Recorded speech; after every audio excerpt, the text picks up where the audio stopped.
कश्मीर में भारी बारिश का अलर्ट जारी किया गया है। 10 जिलों में भारी बारिश का अलर्ट है। जम्मू, कठुआ, राजौरी, पुंछ, रियासी में अलर्ट है और इसके अलावा डोडा, रामबन, किश्तवाड़, सांबा, उधमपुर में भी अलर्ट जारी किया गया है।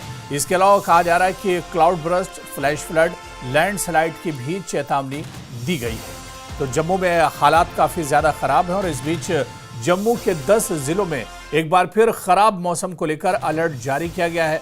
10 जिलों में भारी बारिश का अलर्ट जारी किया गया है।